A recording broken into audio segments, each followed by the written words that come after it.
We are in Oswego on what's turned out to be a beautiful Sunday, meeting someone new today. For those of you in the asphalt world, particularly in New Hampshire, New England area, you might know Mike Netishen. He is 37 years old. He was the 2014 ISMA Rookie of the Year.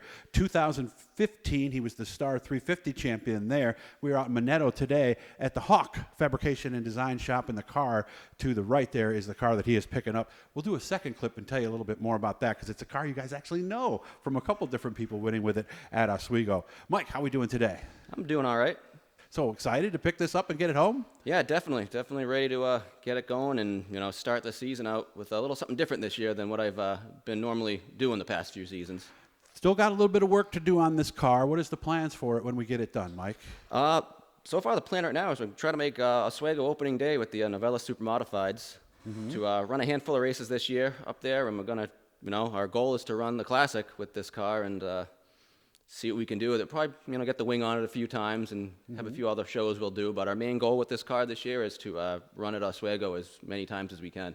And we were talking just a moment ago, and the big thing about that opening race is it's an extra distance race, so you want to get as many laps right out of the box as you can in this car, correct? Absolutely. The more laps we get with this, the better I'll be in the car, and the more me and the crew will be able to really figure out this type of car. With my experience not running an independent car and not running a car with, without the top wing on it, it's going to be a big learning curve.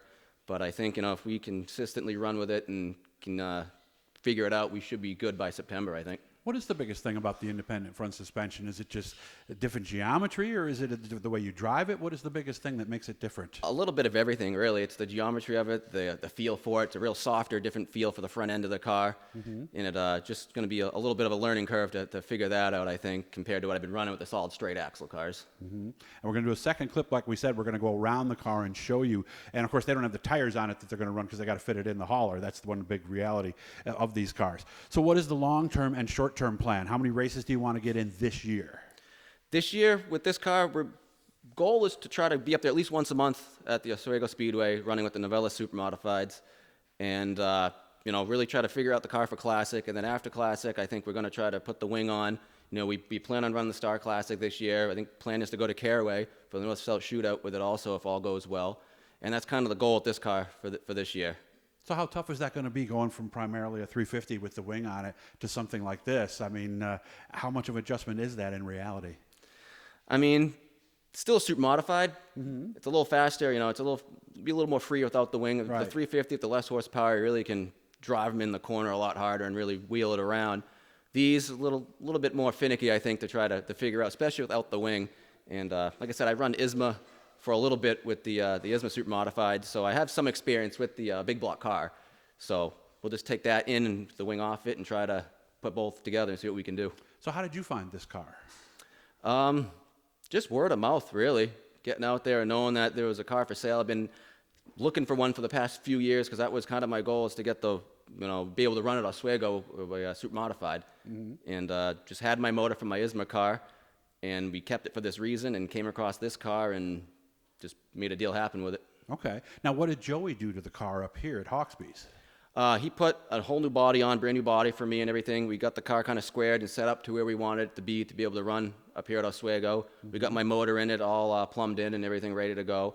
So basically, I got a few little things we got to do. We take it back home and try to get it dialed in for opening day, the 25th. Of course, there's one big thing that you need, and depending on how shipping and all that goes, is going to determine whether you make that opener at Oswego or not, isn't it? There is, yeah. We need a fuel cell for the rear right now that's had some issues with it, so we have one on order, and we're cutting it close on time when it's going to get here, so that could be the deciding factor in if we're going to make the opener or not. Okay, and that is the 24th, I believe. Or the 24th 25th. Practice, 25th is the first 25th, show. yep. So that's the goal, whether they make that or they end up at the first show. And the one on June 1st, that's one of John Nicotra's actually up here. That's one of your shows on the 1st, right, John? That is a wing show. So we're not going to do that then, right? No, not off the bat. We want to try to start with the wing off of it for now to get a feel for the car. That's what it's set up for right now, so that's what we're going to try to focus on for the first few races with it. Of course, you're a former ISMA Rookie of the Year, so eventually, where do you see yourself with this car in 2 or 3 years? Do we see a little bit of both, perhaps, or leaning one way or the other? I'd like to do both. I mean, if I could drive anything I would. So if I could put the wing on it, take the wing off it, I'm down for figuring out both of them. That's not a problem with me. I know some guys prefer one or the other, but I've seen these cars go both ways with the wing on and the wing off. So, I mean, it can be done. So that's kind of my goal with it, is to be able to have a car neutral to run both places if I want. And I've talked to a lot of the guys who have gone from the non-wing Super to the winged, and they say that's a little tougher. Is it tougher, do you think, for you going the other way, or might it be a little easier? That's the big question. It's a big question. I'll let you know in a few weeks when we get it on the track there next month, when we really get it going. So okay, that'll be that. So what's the next things we're going to do when we get this back to our shop over in Auburn, New Hampshire?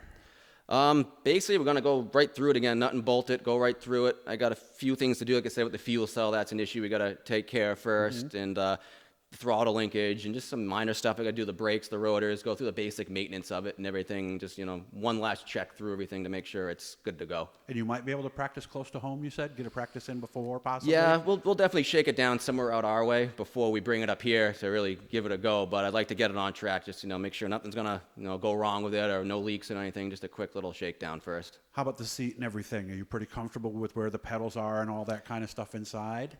That'll have to be adjusted to, the position of the pedals and stuff like that, where I feel comfortable. Make sure the throttle's not hanging up on it, obviously, or anything like that's a big thing we got to look at. So where did you start? I mean, nobody just starts in a Super, do they? I mean, you did other things. Did you race as a kid? Go-karts, really. We raced back home in New England with the champ karts and like go-kart stuff like that. We ran a lot of, and from that basically got a 350 Super and went from that. You went right from that right to a to a 350, Super? yeah, which are pretty similar for the most part. Obviously a little faster, but just a little, yeah. Of course, some of these karts nowadays are pretty darn fast too. So, how old were you when you made the move to the 350 Super? I was probably 20 years old. 20 years old. I made the jump to a 350. Yeah, I ran go-karts when I was a lot younger. Through high school, I really didn't race a whole lot. And so you didn't start at 5 like some people do? I was probably like 8 or 9 years old. 9. Okay. About till I was 13, I ran go-karts. Then through high school, I kind of took a step back from the racing a little bit. And when I graduated high school, I started going back into it and got a deal in the 350 Super, and basically took it from there. Well, what got you back in? Tell you the truth, the 350, we had a street stock we were going to build, and the crate motors were coming out with the 350 Supers, and saw an opportunity to buy a car, and the crate motor option really was the cheaper way out in the long run to do it, and that's kind of what got me started at it, because it was kind of the way to do it. Was the cheaper way to get a crate engine and put it in a Super. Okay, and I would imagine, since these are pretty much the same car underneath, there's not much of a learning curve working on this versus working on the 350? They're very similar? For the most part, yeah. This car is a little bit different because of the independent suspension and a few little things that are different from these cars than I normally would run with, like the solid axle style car or 4-torsion car or something like that, Okay. So are we worried about results this year, or are we more worried about lap times and getting comfortable and getting setups?